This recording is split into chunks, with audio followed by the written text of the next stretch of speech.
Have you ever felt like you were walking on eggshells around your own child?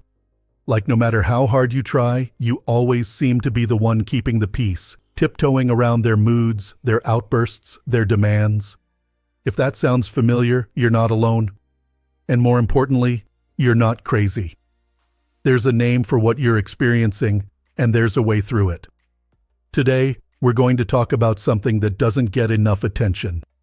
The toxic, unspoken rules that exist in families with deeply self-centered adult children. Yes, adult children who demand constant emotional accommodation. Not parents, not spouses, but the grown son or daughter who somehow holds the entire family hostage with their emotions, their version of reality, and their need to control how everyone else feels and behaves. And if you're a parent in your 60s or beyond, chances are you've spent decades following these rules without even realizing it. These aren't rules written down anywhere. No one ever said them out loud. But they've shaped your daily life, your stress, your self-worth, and even your health. They're the rules that whisper, don't upset them. Don't question them. Don't think about your own needs. But here's the truth. Just because you followed those rules for years doesn't mean you have to keep following them today. Let's take a deeper look, starting with something that may hit very close to home. The first unspoken rule in families with deeply self-absorbed adult children is this: you must always keep the peace. When your child lashes out, criticizes, blames, or withdraws in silence, it somehow becomes your responsibility to smooth things over. You learn to read their facial expressions like a radar, anticipating emotional storms before they even begin. You apologize even when you've done nothing wrong. You avoid mentioning topics that might upset them, even when those things matter deeply to you. Little by little, you make yourself smaller, so their world can stay calm. But let me ask you something gently. How many times has keeping the peace actually brought you peace? Or did it just buy you a few hours, maybe a few days, before the next emotional explosion? You see, real peace doesn't come from silence or submission. It comes from mutual respect, honesty, and boundaries. And that brings us to something even more damaging. The second toxic rule is that their version of reality is the only truth allowed. These adult children often rewrite history. They may deny events that clearly happened, twist your words, accuse you of things you never did, or insist that you're remembering it wrong. And over time, you begin to doubt yourself. You start thinking, maybe I did say something hurtful, or maybe I really am the problem.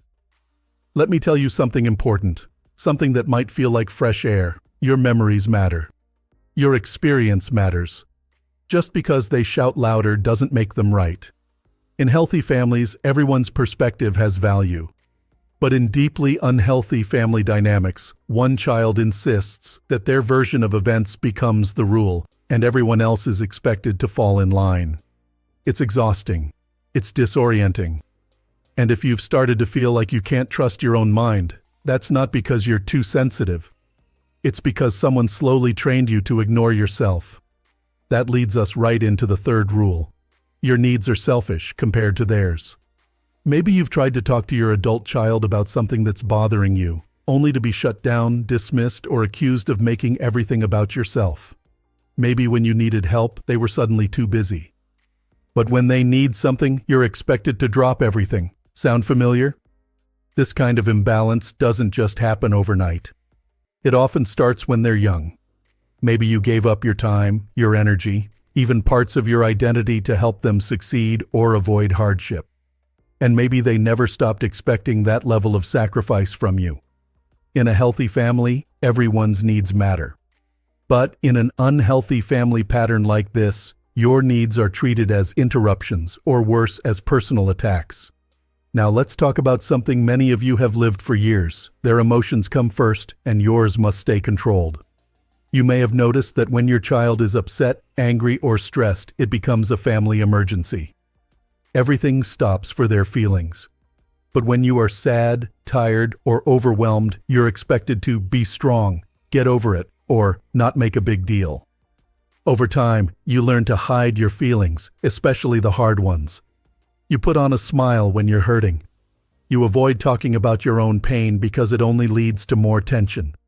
But stuffing your emotions isn't strength, it's survival. And it takes a toll. It wears on your health. It numbs your joy. It silences your voice. The truth is, your feelings deserve space. They deserve to be acknowledged, respected, and heard. Not just by others, but by you. Let's take a deep breath together here. I know this isn't easy to hear. For many of you, these patterns have been in place for decades. Maybe you hoped that as your child got older, things would settle down. Maybe you made excuses for them. They're under stress. They had a tough childhood. They'll grow out of it. But now here you are, 60 or 70 years old, still walking on eggshells in your own family. That's not how it's supposed to be. The next rule might be the most exhausting of all. You are responsible for regulating their happiness. This one is subtle but powerful. If they're angry, it's because of something you said. If they're distant, it must be because you weren't available enough. If they're struggling in life, it must somehow be your fault.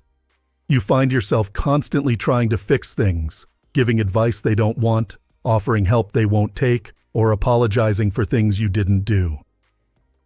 Here's the truth. You are not responsible for another adult's emotional world, especially not someone who refuses to take responsibility for their own actions. It's not your job to perform emotional CPR every time they collapse into blame or guilt trips. And it's not love to enable that behavior. Real love includes accountability on both sides. Before we continue, I want you to pause and check in with yourself. Has any of this sounded familiar so far? Have you been feeling like you're the only one trying to hold the relationship together? Like you've given love, support, and understanding for years, but received mostly criticism, control, or silence in return? If so, you're not broken. You're not a bad parent. You're not weak. You're someone who's been operating under a set of toxic, unwritten rules, and you've likely been doing it to survive, to protect the family, and to keep hope alive. But now, it's time to start reclaiming your voice, your truth, and your peace. Now, let's continue. We've already talked about how some adult children expect you to be the peacemaker, to accept their version of reality, to ignore your own needs, to stay silent about your emotions, and to carry the responsibility for their happiness. Each of these patterns can leave you drained, not just physically, but emotionally and spiritually. Let's talk about what happens when you try to protect yourself. In families shaped by these unhealthy power dynamics, setting boundaries is often treated as an act of cruelty. If you say no, you're labeled selfish. If you ask for space, you're accused of abandonment. If you try to explain how their behavior hurts you, you're met with deflection, denial, or even explosive anger. Over time, this conditions you to believe that saying no isn't safe, that asking for basic respect will only bring more conflict into your life. And so, you begin to compromise. You agree to things that make you uncomfortable. You keep your phone on at all hours in case they call. You lend money, time, and energy you don't really have. You allow the conversation to stay focused on them, even when you need support. But here's what I want you to hear. Boundaries are not punishments. They are not acts of selfishness or spite. Boundaries are lifelines. They are ways to say, I matter too. And in a healthy relationship, those boundaries are honored, not mocked, tested, or punished. If you've been told that protecting your time, your energy, or your mental health is somehow mean or cold, that's not a reflection of who you are. It's a reflection of the unhealthy dynamic you've been pulled into. You have every right to protect your peace. Now let's talk about something that cuts even deeper.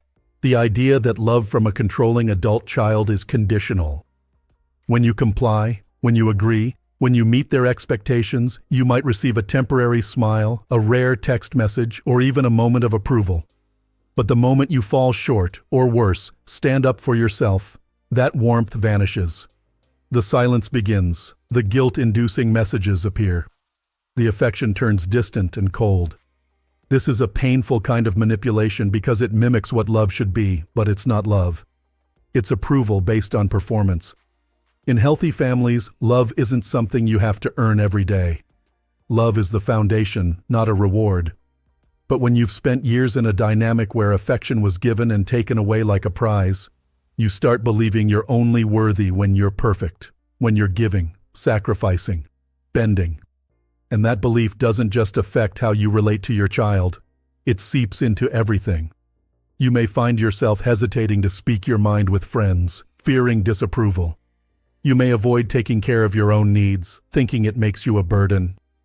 You may even find it hard to accept kindness from others because deep down you're still waiting for the conditions to change.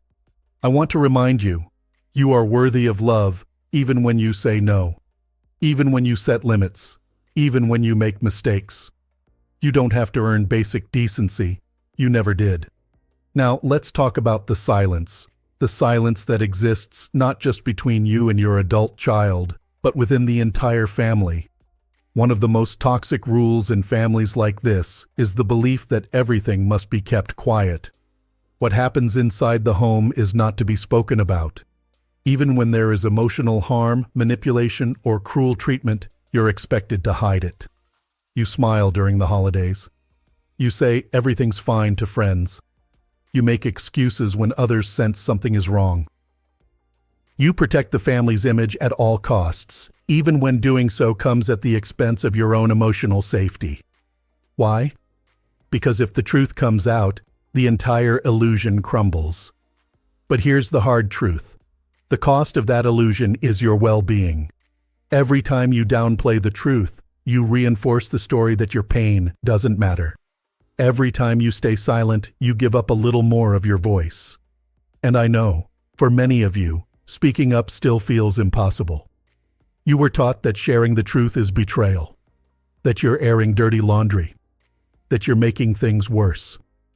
But truth isn't betrayal, it's clarity. And sometimes, it's the first step toward healing. Maybe you're not ready to tell the whole world. That's okay.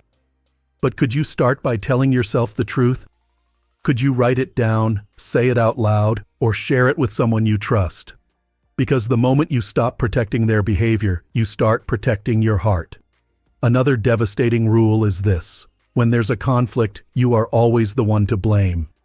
If there's a disagreement, you're accused of starting something. If they mistreat you, you're told it was your fault for being too sensitive or too controlling. Over time, this narrative becomes so familiar that you internalize it. You begin to believe that every problem in the relationship is somehow your doing. And when that belief takes hold, it can poison your self-worth. You apologize when you've done nothing wrong. You doubt your instincts. You feel ashamed for having boundaries. You carry guilt that doesn't belong to you. Let me say this as clearly as I can. Blame is not the same as responsibility. And if someone refuses to take accountability for their actions, it doesn't mean you have to absorb their guilt. You can let it go. You can return it to where it came from. You have a right to stand up for yourself, even if your voice shakes.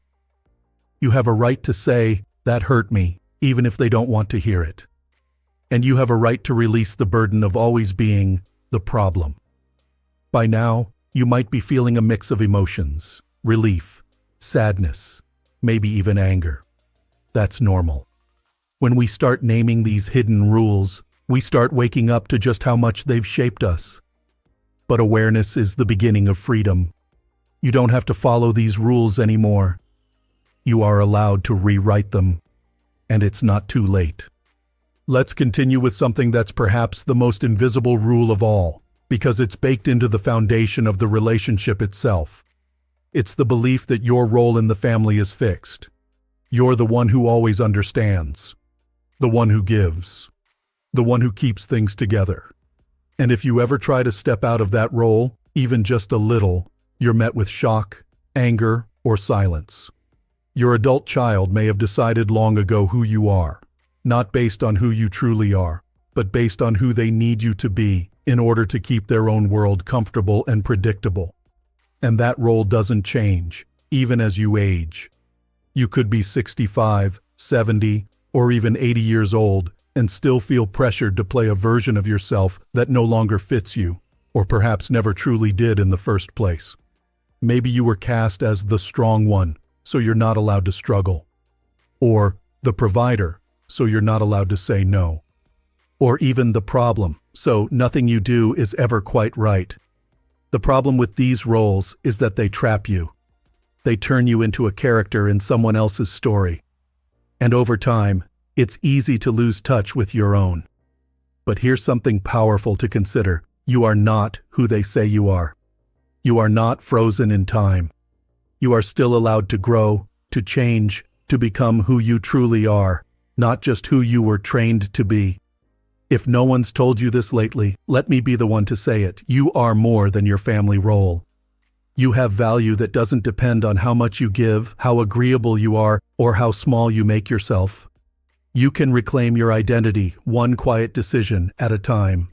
That leads us to the final, and maybe most heartbreaking, unspoken rule. The family's image matters more than your emotional safety. This one can be especially painful for parents, because it often means that no one outside the family sees what's really happening. Friends, extended relatives, neighbors, they might think your child is charming, successful, generous. They don't see the control, the manipulation, or the emotional outbursts. And because you want to protect your child, or maybe just avoid the shame, you go along with the illusion. You post the smiling holiday photos. You downplay the hurtful words. You make excuses. And each time, a little piece of your truth gets buried deeper. But what good is an image if it costs you your peace? What good is keeping up appearances if it means hiding in silence year after year? Let me be clear. Protecting your well-being is not betrayal. It's not cruel. And it's not wrong. In fact, it might be the most loving thing you can do for yourself and eventually for everyone around you. Because when you live in truth, you invite others to do the same. And when you stop feeding the illusion, you give yourself the chance to finally breathe. You might be thinking, but what can I do now? I'm already in my 60s. Isn't it too late to change all of this? And my answer, from the bottom of my heart, is no. It is never too late to heal. Never too late to draw a boundary. Never too late to speak the truth. You don't need permission from anyone to begin. You only need the decision. You've spent a lifetime taking care of others. Now it's time to begin taking care of yourself. Start small. When a conversation with your child feels manipulative, pause and ask yourself, is this my responsibility or theirs? When guilt creeps in after setting a boundary, remind yourself, guilt is not a sign that you're doing something wrong. Sometimes it's a sign that you're doing something new. When you find yourself slipping into silence, ask gently, what truth am I afraid to say out loud?